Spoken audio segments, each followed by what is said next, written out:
Hola, muy bienvenidos a todos. Mi nombre es Jerry Díaz, concejal de automatización de marca aquí en Neón y me siento demasiado feliz porque este primer episodio lo estamos arrancando con una persona a quien considero que es el fundamento en todo lo que hace Neón. Su nombre es Juan Cancino, no sé tu otro apellido, mister. Pérez. Pérez. Mi esposa se apellida Pérez, así es que es el Somos mejor primos. apellido.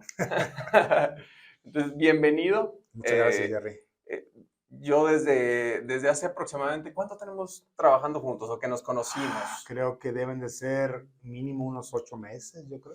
8 meses por lo menos, Sí, por lo menos 8 meses. porque arrancamos en el 2021. Bueno, al menos ahí nos conocimos, tú llevas varios meses trabajando en esto. Sí, este proyecto lo iniciamos creo que en octubre del año pasado con la planeación. Octubre del año pasado. Wow. Yo recuerdo que conocí a Mr. Cancino en una oficina en la que estaba trabajando y llegó, se sentó tranqui, tenía a un lado al abogado del futuro, que se los vamos a presentar después. Estaba George Goodman en otro espacio, estábamos ahí todos juntos y nomás empezó a hablar y yo sí dije, Dios mío, ¿qué estoy haciendo en este cuarto con gente tan brillante?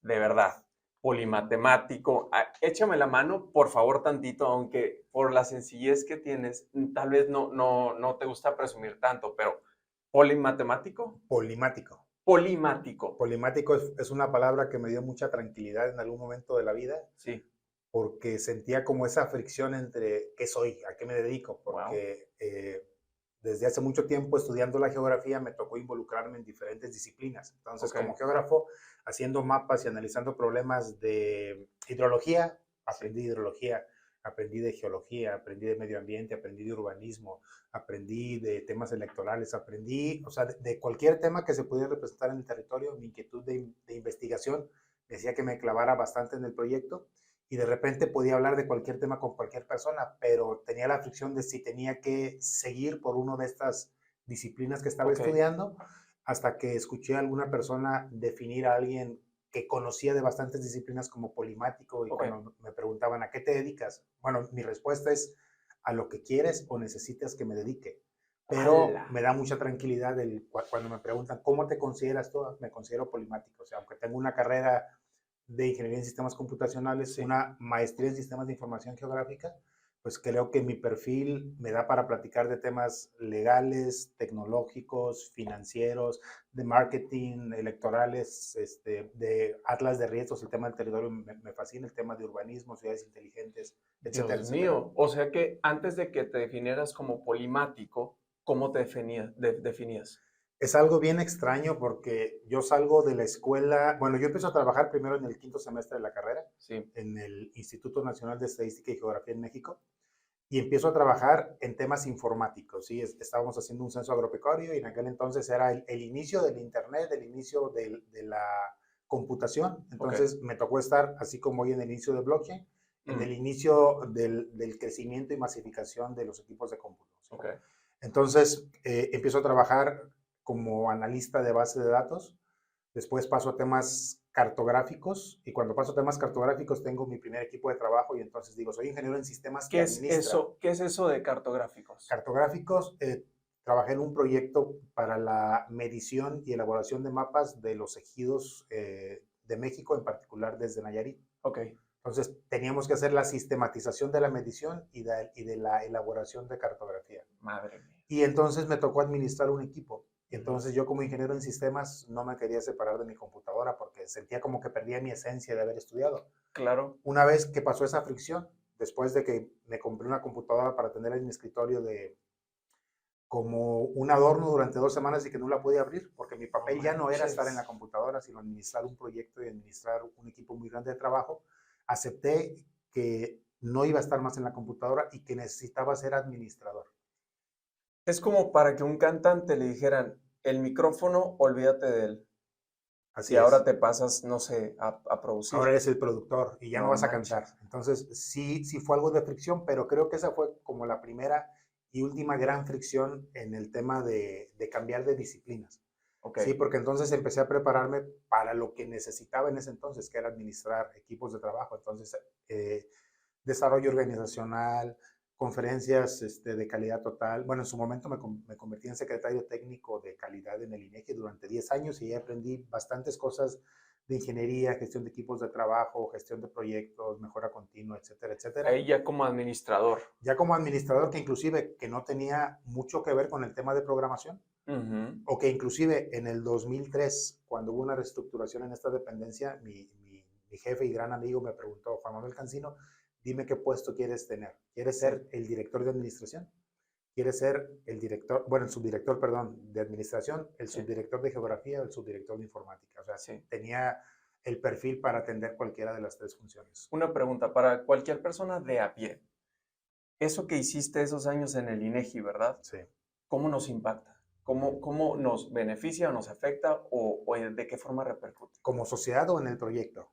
No, como sociedad. Como sociedad, bueno, fue bien interesante porque estaba asociado a una forma de pensar sobre la no regularización de la propiedad, o más bien la regularización de la propiedad no regularizada que implica o que tiene un gran valor para quien la posee. Ejemplo muy rápido. Ajá. En aquel entonces los ejidatarios eran los dueños, entre comillas, de la tierra. Sí. Pero esa tierra no tenía valor o el mismo valor que tiene una propiedad que tiene su escritura Claro. y que está medida y bien identificada y que tiene certeza legal. Sí. Entonces, ese proyecto a lo que venía a impactar en México era a darle a los campesinos una escritura por su tierra o por su solar, que lo que estaba haciendo era darle certeza en su propiedad, pero también aumentando el valor económico de su patrimonio, porque eso te colocaba ya como en un mercado en donde ya tenías un respaldo, inclusive no solamente para vender, para pedir créditos o para muchas otras No cosas manches.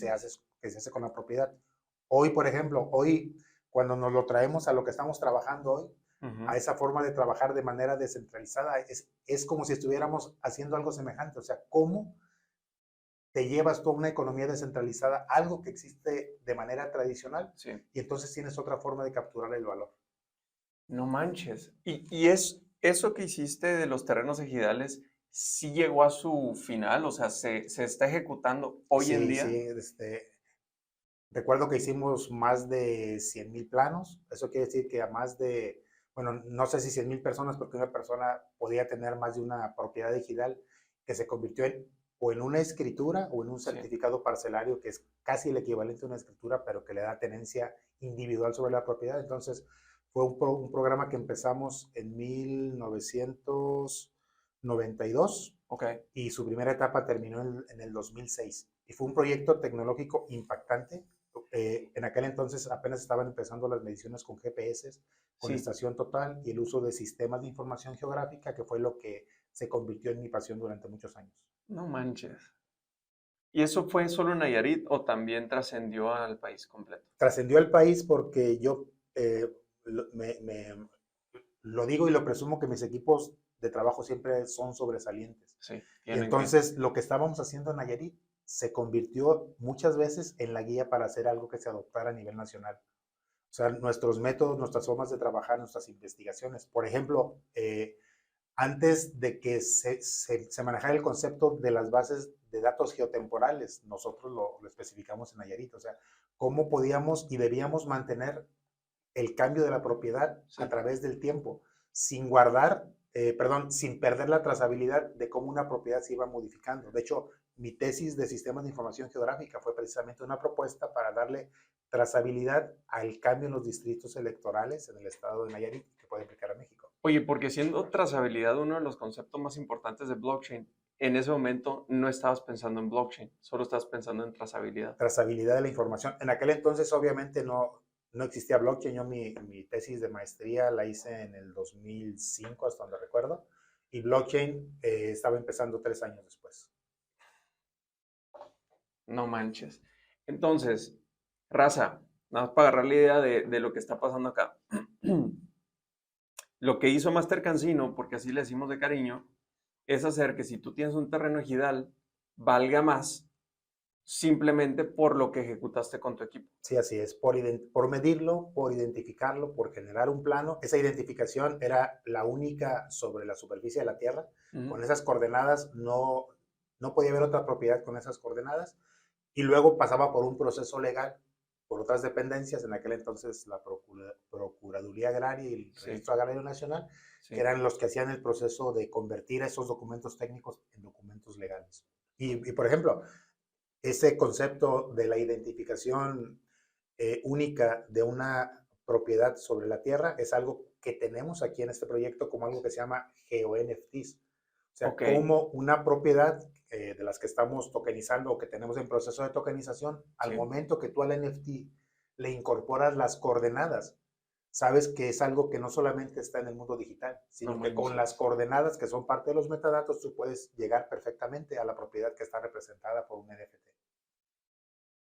Eso de coordenadas me conecta con una cosa que está haciendo demasiado interesante. La tokenización de los que son bloques, ¿cómo se le llaman? La tokenización de los bloques de Frida. La tokenización de los ladrillos de Frida Kahlo. La tokenización de los tokens de... La tokenización de los ladrillos de Frida Kahlo. Que firmó Frida Kahlo. Frida Kahlo dejó 3 ladrillos de 14 por 7 por 21 firmados. Sí. Eso tiene un valor, o sea, un elemento con una firma de Frida Kahlo. Frida Kahlo pues es de las mexicanas más conocidas en el mundo, en el medio artístico. Sus cuadros se han subastado en valores altísimos. Y el 25 de agosto se presentó la Casa Roja en el metaverso de Decentraland. Sí. Y yo hice una colaboración con la empresa que lleva ese proceso para Frida Kahlo y que está también por incorporar a Diego Rivera, a Cantinflas, a otros artistas mexicanos y patrimonio que está en resguardo del Instituto Nacional de algo de historia, de arqueología, de antropología e historia. De antropología e historia. Sí, y que están en lista los proyectos pues, de Teotihuacán y la Basílica de Guadalupe, o sea, cómo llevarlos al metaverso y trabajar estos de manera digital. No manches. Y el tema de coordenadas que platicabas es porque platicando con Cancino sobre este tema de tokenización de estos ladrillos, decía, se hace una coordenada de 3 dimensiones para que se puedan vender micro o nano ladrillos. Así es. De 1 milímetro cúbico, ¿correcto? Entonces, tienes exactamente dónde está colocado ese micro ladrillo. Sí, de ese ladrillo de 14 por 7 por 21 centímetros. Se fracciona. Se fracciona en lo que nos da esa multiplicación, es el número de partes de cada ladrillo. Bueno, y en su momento se inicia con un proceso de tokenización que se espera, o sea, es un proceso en el que estamos construyendo todavía el modelo de vivir en blockchain para este proyecto de Frida Kahlo, pero entre las propuestas está que eso te dé participación a la gobernanza de lo que pase en el metaverso con Frida Kahlo, ¿no? O sea, a poder decidir junto con la comunidad de hacia dónde tiene que ir, resguardar, promover la historia de Frida Kahlo. ¿Comunidad te refieres a los dueños de esos nano ladrillos? Cuando estás comprando un pedacito de ese ladrillo, te estás haciendo parte de una comunidad que va a poder tomar decisiones. Que tiene voz. Así es, que tiene voz. En cuanto a las decisiones. Ok. A mí me parece fascinante cómo lo que hacías hace bastantes años ya iba trazando tu camino hacia lo que estás haciendo hoy en Neon, como concejal de blockchain. Pero antes de hablar de Neon, me gustaría conocer un poquito, porque platicaste una cosa que no sé si se te salió decir, pero me pareció fascinante que a tus 18 años andabas de mojado, de alguna manera, ¿cómo le dices? De saltabardas, saltamuros. Bueno, en aquel entonces la verdad es que no había muros, había que subir a un cerro y era un juego de muchos contra muchos, en donde atravesabas por Tijuana, por una meseta, y cuando llegabas arriba no había muros que brincar, había patrullas, caballos, motos, helicópteros, y agarraban los que podían y los que no, eran los que brincaban a la siguiente etapa, como si fuera un videojuego. ¿Así? Así. ¿Y a ti no te agarraron? ¿Traías buena condición? Bueno, la primera vez sí me agarraron por el cerro, por un cerro mucho más. Lo intenté 2 veces. La segunda vez fue por la fácil. O sea, la primera vez fue por donde no había tanta vigilancia. Pero a pesar de que no había tanta vigilancia y entramos bastante profundo en el territorio de Estados Unidos, al atravesar por un punto de control, ahí fue en donde detuvieron al grupo.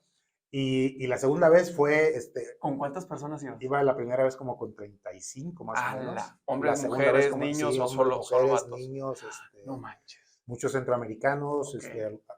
algunos mexicanos. Fue una de las experiencias pues, que la puedo platicar con mucho orgullo. Y bueno, en aquel entonces, a mis 18 años, hoy tengo 53, pues obviamente las condiciones para atravesar la frontera en Estados Unidos eran muy distintas a las de hoy. No manches, claro. Ya no hay o sea, no tenías una bardota que trepar. Sí, y en particular es interesante como el motivo, porque estando yo Ujú. en sexto semestre de bachillerato, cuando yo pensaba ser ingeniero civil, Sí, era bachillerato en técnico en construcción, ok. nos invitaron a los más nerd a un curso de programación. Ujú. Y ahí fue mi primer contacto con el BASIC y cómo poder hacer instrucciones que podían ejecutar muchas veces y Sí. lograr el mismo resultado si eran los mismos datos o modificarlo para otros datos. Entonces eso fue de las Aplicado en cosas que cosas me voló la que cabeza. todos pudiéramos entender, porque técnicamente se escucha bien interesante, pero ¿dónde lo vemos en el día a día eso? Bueno, las calculadoras que conocemos hoy día a día, o sea, una calculadora es una mini computadora ¿Programada que lo en que tiene BASIC? adentro es una serie de instrucciones. Ok, Y sí, tú con las claro, claro. instrucciones puedes cambiar los datos y las instrucciones se encargan de generarte los resultados. Entonces, Correcto. en aquel entonces los programas que hicimos eran sobre cómo sistematizar la resolución de los problemas que veíamos en física o en matemáticas, Ok. que en lugar de desarrollarlos en un papel, nos podíamos auxiliar de un lenguaje de programación. Sí. En aquel entonces era bueno, nos lo enseñaron en BASIC y entonces yo, una semana antes de terminar mi bachillerato, dije, yo quiero estudiar esto. En aquel entonces la carrera de Ingeniería en Sistemas Computacionales era nueva. Yo estaba en Tepic y la carrera estaba en Celaya. Sí. Vengo de familia de 9 hermanos, Sí. entonces imagínense en los 80s una familia de 9 hermanos era muy complicado moverte a una ciudad, era complicado estudiar, Ok. ¿sí? Porque teníamos que trabajar para sostener los estudios, pero era distinto trabajar en un lugar donde tenías tu casa a Ujú. tener que moverte a otra ciudad donde ibas a estudiar, entonces Sí, se por volvía supuesto. más complejo. Entonces yo decidí dejar de estudiar para trabajar un año y poderme hacer de recursos para irme a estudiar a Celaya. Iba a trabajar en Tepic. Ok. Vino una de mis tías de Estados Unidos y me dijo, oye, pero en un año aquí, ¿cuánto vas a juntar? Sí. Vete a Estados Unidos y en un año vas a juntar lo que en México en 5 o 6 años. Nada Y más córrele entonces, bien rápido, mijo. que no te alcance la migra, ¿no?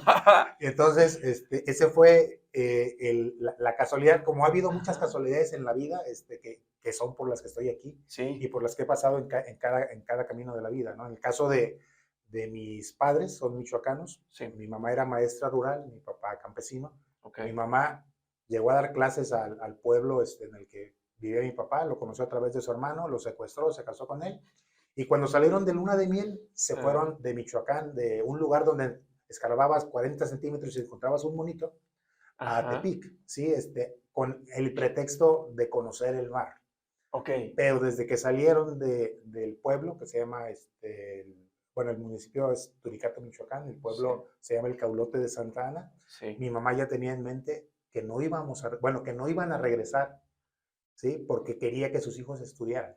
No Ella como manches. maestra rural sabía el valor de la educación y cómo era muy complicado, quedándonos tan alejados de la civilización, Sí. poder tener acceso a estudios. Entonces, Ok.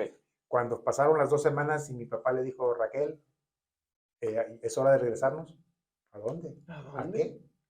Y entonces, bueno, como pudieron, se instalaron en Tepic, hicieron su vida, formaron una familia de 9 hermanos y los 9 hermanos que sobrevivimos 8, crecimos siempre escuchando que el valor más importante para nosotros era estudiar, que Sí. no nos iban a dejar nada más que estudios hasta donde pudieran, que nos preocupáramos por estudiar y que estudiar iba a cambiarnos la vida. Ok. Y hoy día yo creo que los 9, si estudiamos los 9 vivos o los 8 que quedamos vivos, Sí. le hemos cumplido fielmente a esa idea que nos sembraron nuestros padres, ¿no? ¿Y realmente estudiar crees que te cambió la vida? Ah, sí, bastante, bastante. Creo que me abrió bastantes oportunidades. O sea, Amplió tu horizonte. sí, estudiar de manera formal me dio acceso pues a una vida profesional que ha sido bastante satisfactoria. Les comentaba, yo empecé a trabajar en quinto semestre de la carrera, Sí. pero bueno, y después hice la maestría, hice Sí. diplomados, he estudiado bastante y estudiando, Ahora, a veces de manera informal o de manera informal, de manera formal o de manera informal, es como he ido conociendo las nuevas disciplinas o las que han sido las nuevas disciplinas en las que he ido creciendo. Sí. Y esas nuevas disciplinas, hay una parte bien interesante que es cuando tú tienes dos disciplinas que se intersectan. En la zona de intersección se crea la disrupción. Entonces, el tener un perfil polimático, no sé, juntar un geólogo con un geógrafo, dio lugar a mis primeros modelos de análisis de riesgo Sí. para deslizamientos, por ejemplo. Y trabajando con un geólogo Sí. y conociendo lo que era la geología y cómo se comportaba un fenómeno. Y luego con mi perfil informático y geógrafo, representarlo en un modelo, alimentarlo con información. Sí. Hacer un mapa en donde decía en qué partes en aquel entonces de Nayarit existía riesgo de deslizamiento y escuchar cosas como cuando van a campo, a lugares donde dice el mapa que hay deslizamientos y que te hablen por teléfono y te digan, eso que hizo usted es del demonio. Estoy parado aquí en donde dice el mapa que hay deslizamientos y efectivamente están los árboles ladeados, la tierra agrietada, etcétera, etcétera. O con el geólogo, que fue como la parte de la confirmación más grande, que el geólogo trabajaba en la presa del Cajón. Okay. Después de que hicimos el modelo que indicaba que al norte de donde estaba proyectada la cortina había riesgo de deslizamiento y que él no creyó, regresó y dijo, ingeniero, su modelo está bien, acaban de cambiar en esa parte el diseño de la cortina porque hay riesgo de deslizamiento. ¿Cómo crees? Entonces yo me enamoré de la geografía, o sea, inclusive cuando me preguntan o me dicen experto en blockchain, yo les digo, yo no soy experto en blockchain. Soy experto en sistemas de información geográfica. Trabajé 30 años en sistemas de información geográfica, aprendí a modelar cualquier fenómeno, generé un equipo bien, muy nutrido de profesionistas que hoy lo saben hacer y lo siguen haciendo en lugar de que yo lo hago. Legal. Pero blockchain empezó en el 2008-2009. Está cambiando todavía, es una disciplina en proceso de consolidación, bueno, de consolidación inclusive, ni siquiera está en proceso de consolidación, o sea, todavía se está creando. Entonces, que alguien diga que es un experto o que me digan que soy un experto en una se me hace muy que arriesgado. apenas está forjándose. No puedes ser experto en algo que apenas está no forjando. Se puede. Lo que sí soy estudioso y apasionado. Por supuesto, y se nota leguas. Hay una cosa que me encantó. Y esto tiene que ver con la vinculación de disciplinas. Y quiero preguntarte qué disciplinas utilizaste para descubrir esto. Unos chaparritos vinieron aquí y estaban jugando con su perrito aquí a la oficina y de repente empiezan a gritar llorando que se les perdió el perrito. Entonces yo dije, bueno, pues ahorita lo encuentran al vato. No, pero es que no. Y pasaron 5 minutos, pasaron no sé cuánto. Y aquí Golden Legend, como te digo de cariño, dice, es que yo desarrollé ¿qué fue? Un modelo de búsqueda de perros perdidos. Un modelo de búsqueda de perros. Y dije, ay, Dios mío, no, por favor, ¿cómo crees? No, sí, déjame te lo demuestro y ahorita regreso a contarte cómo es. Entonces sale y ¿qué fueron? Como 5 minutos, regresaste con una cara de orgullo cañón de decir, ya lo encontramos. Sí. Y dije, neta, ¿cómo? Por favor, platícame cómo fue. Bueno, en particular, yo tuve mi mascota y se me perdió 2 veces. Sí. Y entonces, esas veces que se perdió, intentaba yo identificar, de acuerdo a la zona geográfica en la que estaba, cómo era más fácil de cubrir más territorio y tener mayores probabilidades de encontrar al perrito. Ajá, y eso tenía que ver... Sin brincarte ningún metro así lineal es, o algo. Así es. Cuando se hace la cobertura de una ciudad, que por ejemplo lo hacíamos nosotros en los censos económicos agropecuarios de población económicos, te enseñan a recorrer las ciudades de la manera más eficiente. Entonces, eso quiere decir pues que evites pasar más de una vez por el mismo lugar. Y entonces, con ese método que usábamos para el diseño de los recorridos de las personas que llegan y te tocan la puerta para preguntarte sobre tu vivienda. Ah, lo extrapolaste. Sí, dije, ok, entonces aquí, si el perrito salió de aquí, o sea, lo más seguro es que, o sea, pudo haber ido a cualquier lado. Sí. Pero la mejor forma de cubrir el territorio es con una especie de caracol. Entonces, cuando se perdió el perrito aquí, y Alfredo, nuestro concejal de tecnología, motociclista y buscador de perros, salió en la moto a buscar el perrito, él iba a agarrar derecho. Ajá. Y le dije, no salgas derecho, sale en caracol. sal a la esquina, da vuelta a la derecha y así vas ampliando tu círculo y así tienes más posibilidades de encontrar el perro. Claro. Y efectivamente, no se fue derecho, dio la vuelta a la derecha y a la derecha y ahí estaba el perro, ¿no? Y así es como te conviertes en un héroe de niños que están Así es. desolados porque su perrito... La neta, ¿y qué disciplinas fueron las que utilizaste ahí? ¿Cuál fue la convergencia para encontrar la disrupción? Geoestadística, bueno, que ya tiene geografía y estadística, Sí. algo de diseño urbano, y análisis de riesgos, pues, porque a fin de Calmado. cuentas, en análisis de Exacto, riesgos, análisis de riesgos. me ha tocado trabajar en México en Atlas Nacional de Riesgos, Atlas Sí. estatales, Atlas municipales. Una de las cosas que nos ha dado más convergencia de trabajar tú y yo ha sido que yo me dedico a automatizar. Pero antes de automatizar algo, tiene que estar perfectamente sistematizado. Entonces, de hecho, han habido empresas que me han dicho, oye, hay que automatizar mis procesos de venta o lo que sea. Le digo, compadre, la automatización lo que hace es acelerar durísimo las cosas, lo hace escalable, así es que tu problema lo va a hacer súper grave. Entonces, primero habla con Cancino. Que Sí, es así es. primero. Así es. Sí, de hecho, por ejemplo, te platico muy rápido. Cuando yo empiezo con mi consultoría de innovación, Sí. cuando le agarro el gusto a sistematizar el conocimiento, mi primer proyecto lo realizo aquí en la ciudad de Guadalajara, donde estamos en Neón. Sí. Y era una consultoría para ayudarle a resolver los problemas de informáticos y de sistemas a una unidad de evaluación. Entonces, platicando con los dueños, pues lo que me decían es que había un banco que les quería comprar la unidad de evaluación, que lo que querían hacer era arreglar los problemas que tenían en materia informática y de infraestructura, Sí. pero que después iban a buscar qué hacer con 40 años de experiencia en la evaluación. Okay. Bueno, trabajando con ellos, diseñamos el primer producto que hoy está en el mercado, se llama Abaclick, es un sistema que te ayuda a conocer el precio para renta o venta de cualquier propiedad en México. De manera muy fácil, en menos de un minuto y hasta tengo que decir a un costo muy barato. O sea, comparado contra el tiempo y el costo que hay en el mercado, tú hoy de manera gratis puedes ir a ese lugar y puedes capturar los metros cuadrados de tu propiedad, sí. las características de la construcción. Sí. Y antes de un minuto que le hice el último clic, ya sabes tu casa, qué precio tiene, entre qué rango alto y bajo la puedes vender y en cuánto se puede rentar. ¿En modelo la evaluación es catastral o comercial?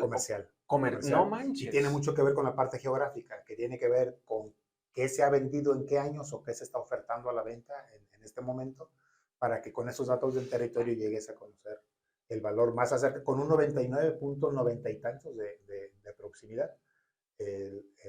La opinión de valor que va a ser, o sea, para que lo conviertas en un avalúo comercial o que lo necesitas para procesos registrales, Okay. lo único que necesitas es que vaya un perito y lo firme. Pero los valores que obtienen son los La información mismos. es. Así es. Pero, ¿qué estás haciendo ahí? ¿Tienes acceso a bases de datos muy Así profundas? Es. Así es. Ok. E históricas que las traes a valor presente, lo que Qué está en el mercado, belleza. etcétera, etcétera. Y está vigente. Está O sea, hay un vigente. equipo que está... Así es. Bueno, Okay. La vigencia es obviamente en la alimentación, en la generación de nuevos valores cuando los traes al presente, pero es un modelo altamente replicable. Y Lo puedes usar en entre, cualquier parte de México y estamos pensando en llevarlo a otras por partes supuesto. de Latinoamérica. Y entre más se utiliza, más se enriquece. Así es. Ok. Así es. Para que utilicemos, ¿cómo se llama? Abaclick. Abaclick, ¿con B de bueno? Con B de Victoria. B de Victoria. Sí. Abaclick. Eso me conecta con una cosa. No sé si la cantidad es correcta, pero creo que eres socio, en algunos socio fundador de 25 empresas. Y contando, aunque yo no quisiera. Y contando. Eso está demasiado loco. Creo que vemos muchos donde quisiéramos decir somos dueños de 2 empresas, algunos de una empresa. ¿Qué se siente ser dueño de 25 empresas y no volverte freaking loco? Bueno, esto tiene que ver mucho con el modelo de consultoría que diseñé desde que puse esta consultoría, que fue en el 2017. Dije, el consultor cobra por su tiempo. Sí. Y puedo decir que por mi tiempo me pagan bastante bien. Okay. Pero llega el tiempo nuestro recurso más valioso, Aquí en ¿sí? León.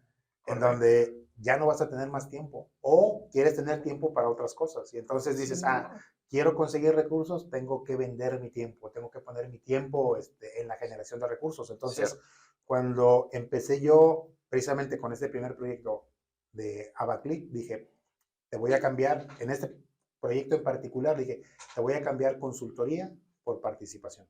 Ok, Entonces, me gustó el proyecto, o sea, generalmente nada más agarro proyectos que me gustan también. por supuesto. Me gustó el proyecto y en lugar de cobrar la consultoría y cobrar inclusive los gastos, les dije, todo esto que estoy aportando, conviértelo en participación accionaria de O sea, no me Abaclick. pagues, dame No me participación pagues, dame accionaria. participación accionaria. Entonces, ese fue, bueno, a la fecha de ese proyecto creo que ya fue mi cuarta acta constitutiva, ¿verdad? Ya Ok, había fundado sistemas de información geográfica, que fue donde estuve bastantes años, y esa inclusive lo combiné con mis últimos años que trabajé en el Instituto Nacional de Estadística y Geografía.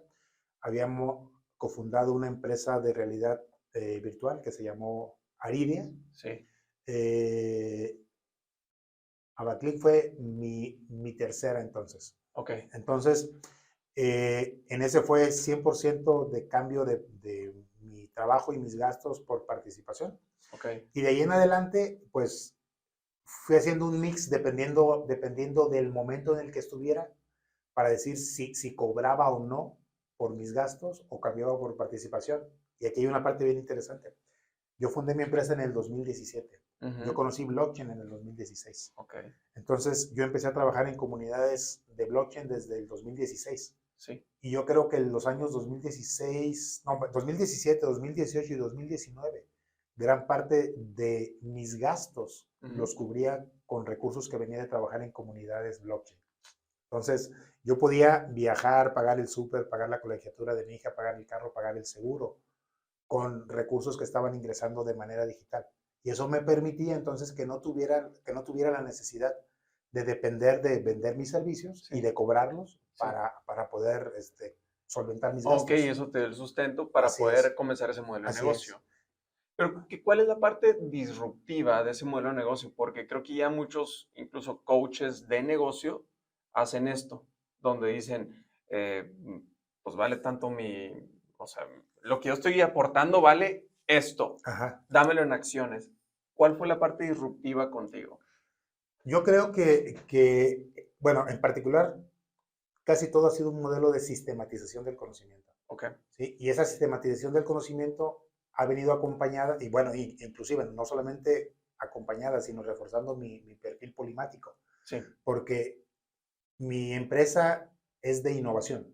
ok, Entonces, y aunque la innovación es la forma de hacer distintas las cosas incorporando tecnología y creando los siguientes pasos para un producto, sí, pues mi perfil polimático me permite y me sigue permitiendo, perdón, me permitía y me sigue permitiendo, pues que yo te pudiera dar asesoría fiscal, legal, contable y aparte tener una red de contactos holístico. bastante grande porque de repente esos proyectos me permiten decir, este es un proyecto de cómputo visual, Ah, pero resulta, tengo esta exactamente, así, empresa este es que FinTech, te ayuda acá. tengo una de KYC, bueno, inclusive muchos de los proyectos en los que participo siempre me dicen, oye, Juan Manuel, tú tienes soluciones para todo lo que se necesita, tienes contactos, tienes amigos o tienes empresas. Sí, Entonces, ah, sí. me han escuchado decir, yo tengo una empresa, bueno, yo tengo una empresa, soy socio de una empresa, soy fundador de una empresa y con eso pues, es posible hacer cada vez que las empresas en las que colaboro, que tienen mucha participación tecnológica, pues puedan participar unas con otras. No manches. Hablando de personas que conoces, creo que en Binance es donde tienes contactos ahí o en qué compañía de este tipo, unicornios, Bueno, tienes nexos ahí. en particular eso es bien interesante porque cuando yo empiezo a crecer en sistemas de información Sí, geográfica es porque voy en representación del INEGI a un congreso internacional de sistemas de información en San Diego, que era el más grande del mundo.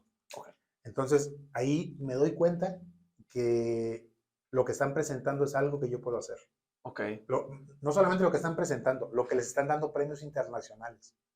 Digo, le están premiando por hacer eso, pero eso es bien sencillo, o sea, yo, No, yo, yo lo puedo hacer. ok, ¿Sí? Además de despertar esa inquietud, ahí están los máximos exponentes de sistemas de información geográfica de México, de Latinoamérica y del mundo. sí, Entonces, yo empiezo a experimentar desde aquel entonces una palabra, fue en el 2000, empiezo a experimentar en aquel entonces el valor del networking. O sea, Mm. no sabía que se llamaba networking, conocer gente, Ajá. relacionarte con ellos, Y hacer negocio. interactuar con ellos y en algún momento del proceso hacer negocios o colaboraciones con ellos. Claro. Entonces, también cuando a ti como mexicano te ven gentes de otros países que estás allá, se les hace interesante que alguien esté en un ambiente en el que estén ellos Sí. tratando de buscar desde superación personal, superación profesional, conocer qué está pasando en la industria. Sí. Bueno, ese modelo, cuando lo conocí, me gustó tanto que no lo he dejado. Yo creo que he trabajado como en tres industrias muy fuertes, bueno, sistemas de información geográfica y en particular en el área de riesgos, pues me tocó trabajar con los coordinadores nacionales de protección civil, los directores de Senapred, los directores de protección civil de los diferentes estados, de la Marina, del Ejército, y estando ahí, pues obviamente me abría bastantes puertas. Entonces, estaba yo en los eventos donde se hablaba de protección civil. Ok. Cuando eh, desde la geografía ingreso al urbanismo, Ujú. me preocupo mucho cuando los modelos urbanos de crecimiento, que era algo que yo no tocaba, cuando hacía ordenamiento era a nivel de manchas urbanas. Esta mancha urbana estaba así hace 10 años, Sí. hoy está así, lo que dice este modelo de pronóstico es que en 20 años puede estar así. Ok. Pero nunca me metí al interior, cómo era la dinámica de la ciudad.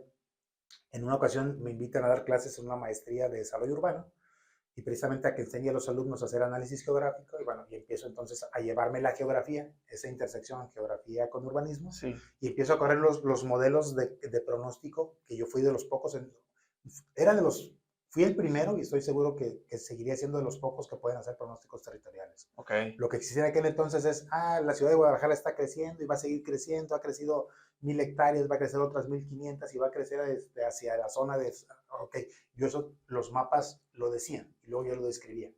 Claro. Entonces, Ahí hago un paréntesis. Donde compres una casa, necesitamos todos comprar terrenos ahí. bueno, cuando yo, eh, parte de los proyectos que he generado que tienen que ver con cripto es una DAO inmobiliaria.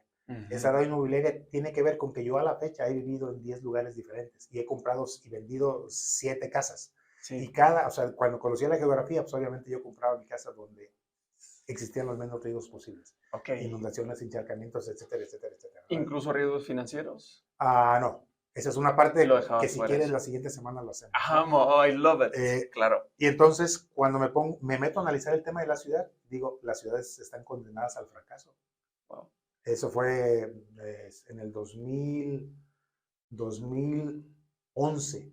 Blockchain ya estaba, bueno, Bitcoin ya estaba corriendo por un carril. Yo en aquel entonces estaba interesado por el tema de las ciudades y entonces me pregunté, ¿en dónde se está estudiando cómo cambiar el futuro de las ciudades?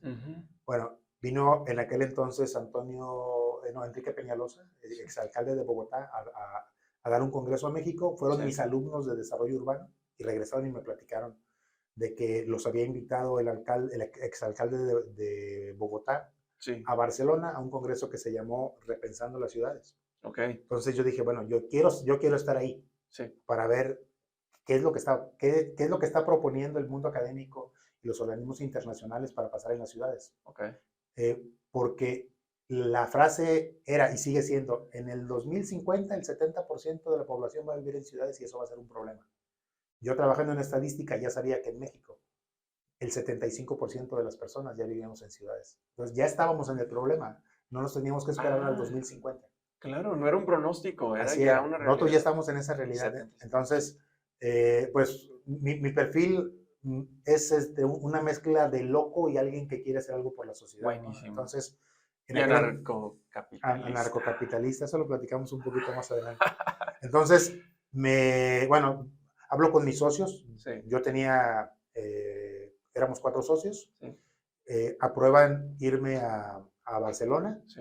Y yo era el único loco en Barcelona que iba pagando sus gastos para ese congreso. Okay.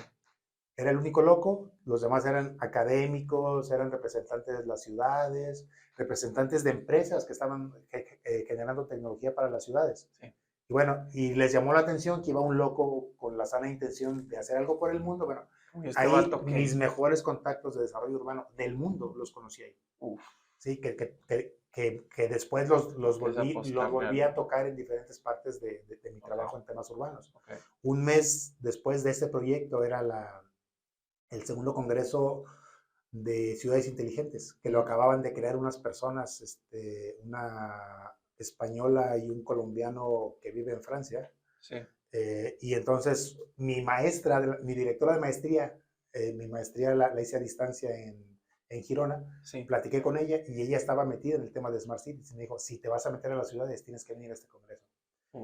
Y en aquel entonces, pues, no sé, ir a Europa era como algo prohibitivo, era así como algo muy grande. Decía, hoy acabo de venir a Barcelona ahorita y tengo que regresar en un mes.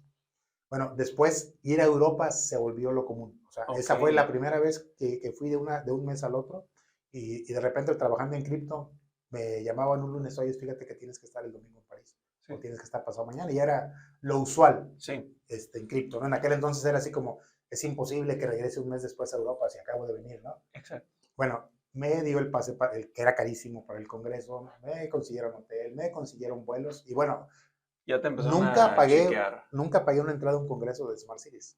Soy amigo de los dos fundadores. Ni en Talentland. Bueno, ni en Talentland. Bueno, inclusive hay un Talentland en Monterrey como parte del proyecto que hago del uso de blockchain para la salud. Hoy recibí mi pase gratuito para estar en Monterrey en el evento de Talentland. Qué belleza. Bueno, yo tengo años sin pagar la entrada a un congreso de cualquier tipo por esa red de tecnología, podríamos decir. Así es. Entonces, bueno, regreso a Barcelona. Sí.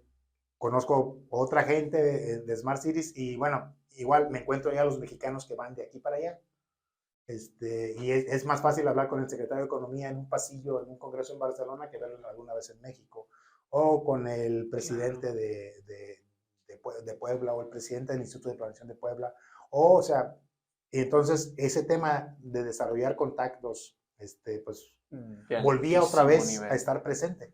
Claro. Igual, cuando empezó a trabajar en blockchain, el modelo sigue siendo el mismo. O sea, estoy en donde están pasando las cosas en blockchain. Y por eso mis contactos, que es el origen de la pregunta, o sea, por eso conozco al fundador de Binance, conozco al representante para Latinoamérica, conozco a la gente de Kraken, conozco a la gente de Bittrex, que era una de las casas de cambio más importantes, conozco a los fundadores de Ethereum, de Consensus, o sea, conozco muchísima gente. También. Los de Landian los acabo de conocer, pero resulta que platicando del tema, ellos están usando la tecnología de una comunidad en la que participo, ¿sí? Que es la de NIR, donde he trabajado durante algunos meses en el tema de enseñar a los desarrolladores a que desarrollen con blockchain, porque ese es el reto para que se solucionen los problemas, que haya programadores facilitando la adopción de la tecnología sin que sepamos que está atrás. O sea, hoy bueno, si viviera mi abuelita, pudiera agarrar el teléfono y decir, hijo, me compras tortillas, y no preocuparse por cómo nos teníamos que comunicar en 1991 o 92. Teníamos que hablarle por teléfono a alguien para decirle que nos íbamos a comunicar por la computadora, por internet, ponernos de acuerdo en el protocolo de comunicación, en una pantalla verde. Hoy no, hoy cualquier persona no se tiene que preocupar por eso. Agarra su celular, manda un mensaje. Y que los programadores entren a blockchain, ¿cómo lo pronosticas? O sea, ¿cómo es que va a mejorar el día a día de las personas? Bueno, de entrada para los programadores que desarrollan blockchain es una profesión muy bien pagada y con 3x sus ingresos mucho desarrollo.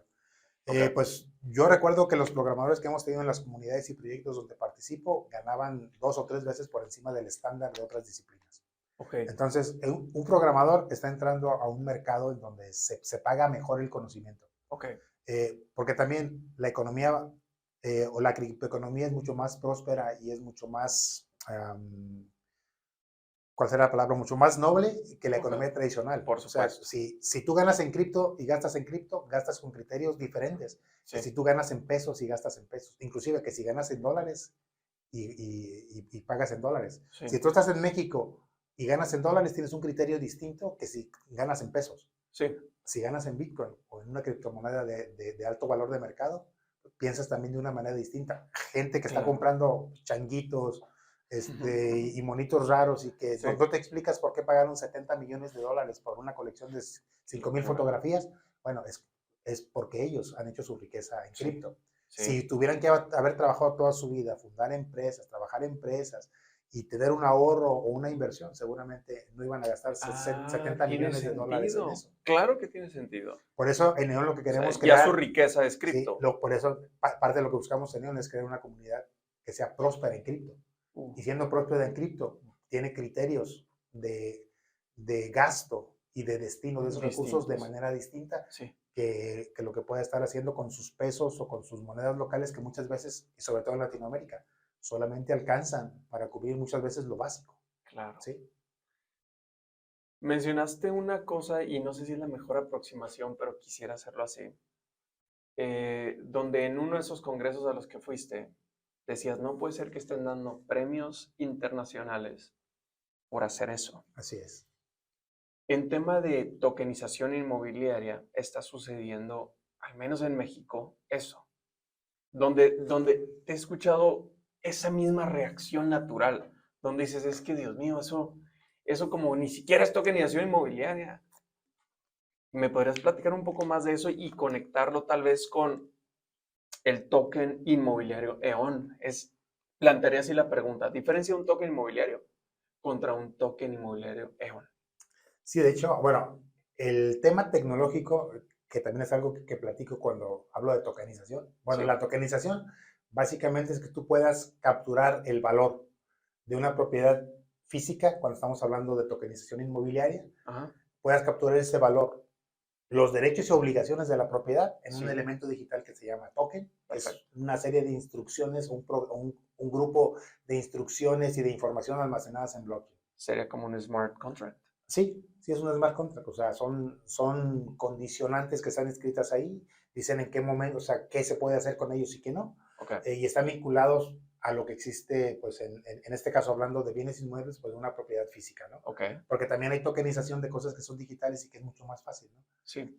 El tema tecnológico es relativamente fácil, ¿no? Puedes decir, vamos a tokenizar esta botella, Sí. vale 12 pesos, vamos a hacer 12 tokens de $1 Sí. y vamos a usar esta tecnología, vamos a usar Polygon, que es la más barata, vamos a usar NIR y vamos a hacer inclusive una botella de cada color para diferenciar los 12 tokens, que en este caso, como son particulares, tienen características muy particulares, son raros, son únicos, Sí. son tokens que se llaman tokens no fungibles. Ok. ¿Sí? Entonces, bueno, convertimos los 12 pesos de valor de la botella en 12 archivitos digitales y Sí. cada archivito digital vale $1. La tecnología ya está lista. Sí. El problema con la tokenización inmobiliaria, sobre todo en México, es un tema de regulación.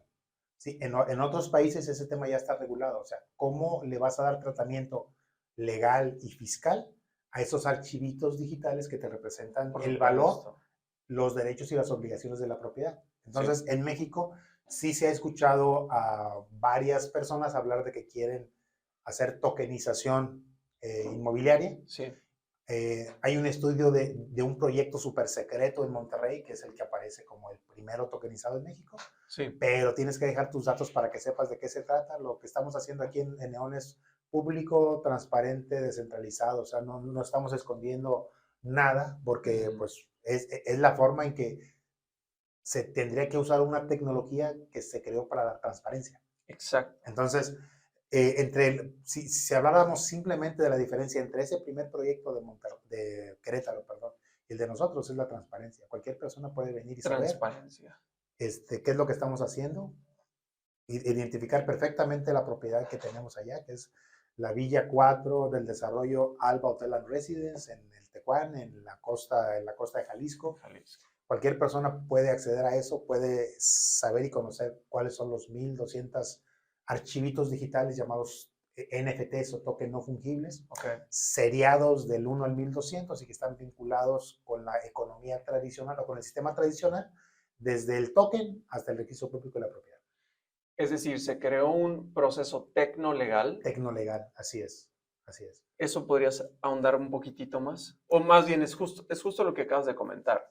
Conectar la tecnología blockchain con procesos legales del tema tradicional. Así es, porque en México no existe una legislación para eso, en otros países sí existe. Entonces, Es por eso más no complicado. tienes que hacer esa finura en el desarrollo Qué bien de la dicho. vinculación que nuestro concejal de legal, Luis Vázquez, lo hizo magistralmente. Uf, Bueno, y lo hizo magistralmente. para una propiedad. Pero Ujú. espérense a ver lo que siguen, pues, porque lo que estamos pensando es como si tuviéramos una sub-DAO inmobiliaria Ok, dentro de poco tiempo, sí, con un modelo mucho más disruptivo que el que usamos ahorita. qué Entonces, belleza. esas son las capacidades y tecnológicas y tecnolegales que tenemos en Neon que nos permiten precisamente hacer esa vinculación entre economía tradicional, el mundo tradicional y el mundo digital. Por eso tenemos la pequeña W antes de la DAO. Somos una Rapid DAO, que lo Exacto. traducimos como una DAO híbrida, ¿no? Una DAO empaquetada, una DAO que tomamos el concepto naciente que existe y decimos cómo usamos este concepto naciente para poder trabajar con la economía tradicional, porque una DAO solamente vive en lo digital. Bueno, entonces Exacto. empaquetémosla y démosles la característica y la funcionalidad para que podamos convivir con la parte tradicional. ¿Qué te parecería que nuestra siguiente plática fuera relacionada a eso? A Ah, la claro, WDAO EON. claro que sí. Ahorita nada más para poner en contexto a las personas, ¿podemos ver la revista? Sí, claro.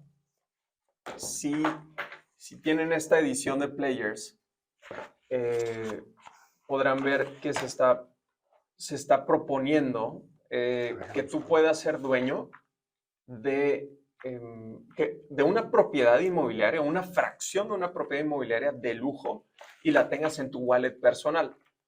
A lo que yo entiendo, Master Cancino, es que la facilidad que permite eh, entregar esa propiedad o transferir los derechos es una cosa extraordinaria. Así es. Precisamente cuando estamos hablando de la parte de la disrupción, Que y nos ayude, Leo, sí, a nos encontrarlo. encuentras. Sí, esta parte de la disrupción tiene que ver con cómo en Sí, el tema, por ejemplo, inmobiliario, al menos tienes tres disciplinas que se tienen que unir. ok, Obviamente está el blockchain, sí, está la parte legal y gracias. la parte Ahorita la mostramos de si marketing, gustas. ¿no? Bien. Entonces, eh, comentábamos, la parte tecnológica, Ujú. fraccionar, en este caso una villa, en 1200 partes, Sí, darle a cada una de esas partes una vinculación con la parte legal y decir, sí. bueno, este archivito digital corresponde a esta fracción de propiedad que está registrada de esta manera, Ujú. y que inclusive, si alguien dijera en algún momento, oye, ¿sabes qué? Yo no creo que este token sea válido. Ah, ok, está diseñado el sistema para que tú puedas cambiar tu token por un documento impreso Sí, que te quita todas las ventajas de lo que tiene tenerlo de manera digital, ¿no? Que sí, es la facilidad de de transmisión, transmisión. Tú que me puedes yo, pasar así es, esa fracción de la propiedad, tus derechos y obligaciones me los puedes pasar y ahora yo soy el sí, dueño. así es, o sea, si tú me das ahorita mil dólares digitales o Sí, preferentemente, sí. yo puedo tomar mi token de mi billetera de MetaMask, me das tu address igual que como se transmite una criptomoneda, te transmito Sí, el NFT. son Listo, derechos y derechos y obligaciones. obligaciones, Es decir, si genera cierta plusvalía esa propiedad, yo tengo lo ya la correspondiente. capturaste, Si se genera un pool de rentas, tengo mis beneficios. así es, Ok. así es. Y me encanta que esta, o sea, es un token inmobiliario EON. Eso encapsula la eh, El proceso ajá, tecnolegal, el proceso tecnolegal. Pero ese proceso se va a extrapolar para esta propiedad de lujo, así como montón de proyectos inmobiliarios que vienen. sí, sí, de hecho, recordemos, bueno, primero que nuestra DAO está viviendo esa realidad de que hay una economía tradicional y una economía digital. Y que Correcto. para mucha gente la economía digital es un reto. Sí, Y que puedes ser próspero en lo digital, pero sí, luego se te complica cómo usarlo en lo tradicional que todavía existe y que durante mucho tiempo, pues, no vas a poder tener una casa en el metaverso que te cubra de la lluvia, claro, por ejemplo. claro. Entonces, Ese eh, vínculo es lo importante. así es. Entonces, el tema inmobiliario Ujú. es uno que está presente dentro de la DAO porque inclusive quizás dé para que lo comentemos más en la siguiente plática, ¿va? Estamos proponiendo un sistema de seguridad social para los miembros de la DAO y que puedas tener un sistema de retiro, un sistema de ahorro para el retiro, como hoy son las Afores. Sí, Y ustedes pueden preguntarle a mucha gente que ha trabajado toda su vida y creado una Afore cómo le va con su pensión el día de hoy. Pueden muy bien, preguntarle a mucha gente y seguramente la respuesta no va a ser muy satisfactoria. correcto. El tema también de adquisición de vivienda, o sea, con este proceso de tokenización inmobiliaria podemos crear participaciones de vivienda y en su momento se convierta también en tu fondo para vivienda Sí, y que pueda sustituir lo que existe en la economía tradicional. Y lo más retador, por la logística que es que puedas tener un sistema de acceso a la salud, quizás aunque sea de primer nivel, Okay. en su momento puede ser algo mucho más amplio. Pero entonces el tema inmobiliario es un tema que está presente en nuestra DAO. Algo que me gusta mucho de este token inmobiliario Newland es que, a diferencia de otros, este sí te hace dueño de la propiedad, de esa fracción. Hay otros que te hacen dueño solo de los beneficios, ¿verdad? Sí, así es, Pero este realmente eres dueño. así es, Sí, podríamos decir que puedes escriturar esta fracción. así es. O sea, tú puedes puedes intercambiarlo, como lo decíamos, por el documento legal tradicional que te acredita como dueño de esa fracción. Entonces, es algo Que que gracias a nuestro concejal de legal está hecho magistralmente. así es, así es. Y una parte que me está gustando mucho, si eres un agente de bienes raíces, creo que es una gran alternativa para tus clientes, ¿no? Donde podrían, no puedo comprarme algo muy caro, no sé, o traigo solamente 50,000 pesos, 100,000 pesos. Bueno, te empaquetamos unos tokens inmobiliarios de esta residencia y tienes los mismos beneficios. O sea, lo único que no puedes es habitarlo porque se está poniendo en renta para que todos compartamos Así esos es. beneficios. Ujú. En otras palabras, bajamos el ticket de entrada al negocio inmobiliario. Exactamente, pero ya eres propietario. Entonces, de hecho, una vez estaba leyendo un artículo de Cementos de México donde hablaba de un concepto patrimonio hoy. Ujú. Y me gustaría traer ese concepto para que podamos, las personas que incluso no tenemos todo el capital para adquirir propiedades de lujo, podamos ya ser dueños de una fracción de eso. Sí, así es. Y bueno, de la forma igual que se diversifica es cuando estás en ambientes financieros que te dicen no pongas todos los huevos en la misma canasta. Tú puedes decir, yo estoy entrando en un ambiente inmobiliario, tengo diferentes opciones para que se multiplique mi patrimonio, para que crezca mi patrimonio. Sí, Y en algún momento todas esas opciones puedes capitalizarlas en decir, pero con lo que tengo ya puedo cambiarlas claro. por una vivienda que sea mía propia para mí, inclusive que tú digas, y esta sí quiero que toda la escritura sea mía, ¿no? O sea, no quiero los tokens porque ya es la casa en la que pienso habitar y heredar inclusive, ¿no? Ok. O sea, en algún punto puedo comprar una casa en su 100% tokenizada y la puedo transferir Sí, fácilmente. que es parte de lo que buscamos de esta forma ambiciosa con este fondo para vivienda, Muy bien. que pueda sustituir o reemplazar los fondos para vivienda que existen en el mundo tradicional, para Buenísimo. los miembros de la DAO. Me encanta. Ojalá en la siguiente plática también podamos abordar lo de compras masivas o compras consolidadas, porque tiene mucha injerencia con eso que acabas Sí, de así comentar. es. Bueno, Hay Master, tanto que platicar de sin la DAO duda, que sin duda. Pero está increíble poder conocerte un poquito más, reconocer el privilegio y el honor tan grande que estés en esta mesa, no solo de diálogo, sino en la mesa directiva, por decirlo así, de ON. Y esto abre conversación para bastantes cosas nuevas. sí, Entonces, claro. muchas gracias. Y ya también les platico en la próxima de mi vida de cantante. Tu vida de canto, y es que hasta haces requintos y todo. Hoy estuve en una Dios mío. estudiantina del IMSS, me tocó estar en una gira en Estados Unidos, una rondalla, coros, grupos musicales de Dios la mío. iglesia, nada profesional, pero Es una locura. es otra faceta. Un privilegio. Master Canfino. Muchas gracias, Jerry. Súper bien. Nos vemos en el siguiente Hasta luego. episodio.